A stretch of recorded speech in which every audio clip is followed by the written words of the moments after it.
Amen. Have a little church. Have a little church. You ever had church? Y'all ain't been to church. All right. Church. Amen. I'm going down to see man. He's been to church. Yeah, he's been to church. Yes, sir.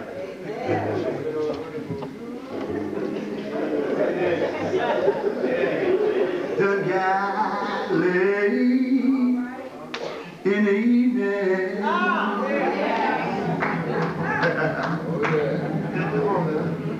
Done got late in the evening. Yeah. Done got late in the evening. And the sun is going down.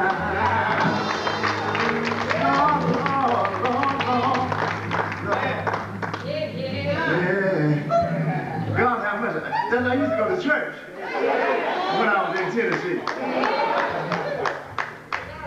Yeah. Excuse me. Let's just go on here. George, stop that. Thank you so much. I'm serious. That kind of singing stuff kind of does something to me. That guy was kind of raised up on that. I don't know what y'all do nowadays. And every time I try to sing a song, my boys always tell me, man, you get them old Tennessee stuff from. That was raised. I want to spend a minute with you today in talking to you about your Christian commitment. I don't want to bother you too much, but I want you to think about something, and hopefully that it will aid in the strengthening of your relationship with the Lord. I want to talk about, for a moment, from the passage of the 2 Kings, chapter 7. There, I'll share a word with you. I want to talk about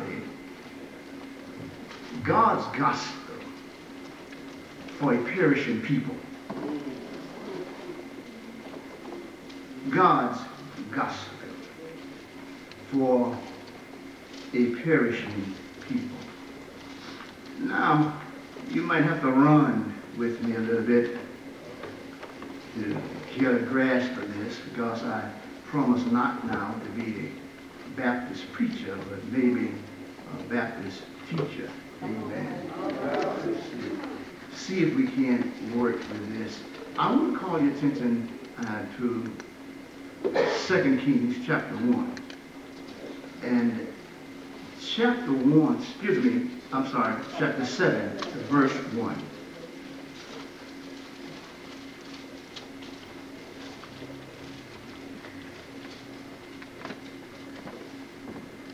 I'm going to read the first 2 verses. Then Elisha said, "Hear ye the word of the Lord.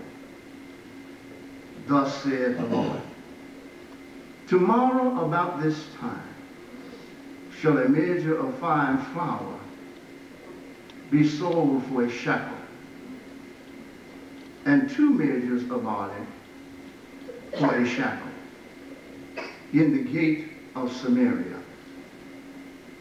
Then a Lord, on whose hand the king leaned, answered the man of God and said, Behold, if the Lord would make windows in heaven, might this thing be? And he said, Behold, thou shalt see it with thine eyes, but thou shalt not eat thereof.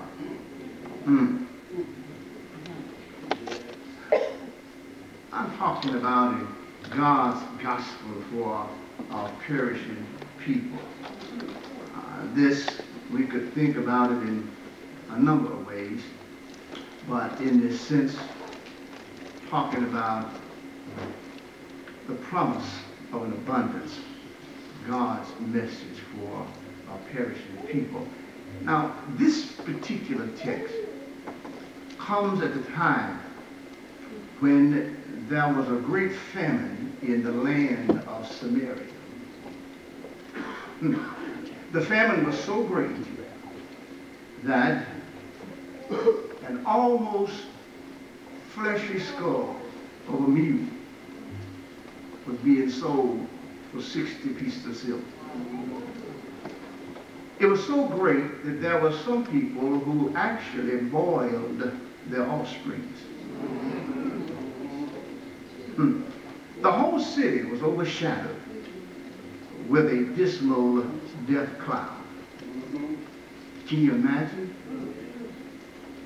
In such devastating situation, God suddenly speaks. He speaks this word to these perishing people. The words are heard through the lips of his manservant, Elijah.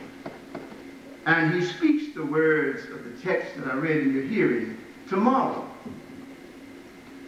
a measure of fine flour. Now you have to get the grasp of that. Right now, there's no flour.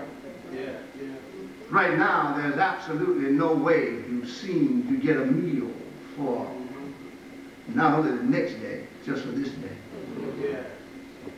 Tomorrow, you can buy a measure of fine flour for a shekel. In the midst of a devastation, in the midst of where it seems to be absolutely nothing present, but he says, tomorrow, you can buy fine flour for a shekel. 2 bars for a shekel. Now, it's kind of interesting that in certain situations, there's always some folk who are the ones who don't believe what they see. All right. Now, this gospel, of course, that he gives, and the gospel that we talk about, has been defined as the good news. The good news of God. The good news of how God cares and provides for his own. There's evidence throughout the entire Bible where God proves that God is concerned for the physical well-being of his children as well as the spiritual well-being. Yeah, the physical well-being, notice he sent down manna from heaven for the hungry people in the wilderness. He even gave water out of a rock for the sand. He had compassion on the hungry multitude and fed them with 2 fish, 5 barley loaves, indicating to us that he's concerned about our physical well-being as well as our spiritual. Well, now, lest I confuse some of you who were here this morning as I spoke, but I want to hurry to rescue that statement. He's concerned about our physical well-being as well as our spiritual. But you must understand that he's concerned first about the spiritual. You see, if you would become spiritual, that means if you would allow God to dwell in you and you in God, then that simply means that whatever you need, he's going to provide. So he's concerned. He's concerned about both. But in this particular case, we see where there is a physical need that has come on the scene. And in this physical need, there are some folk who actually need some substance by which they might be able to sustain life.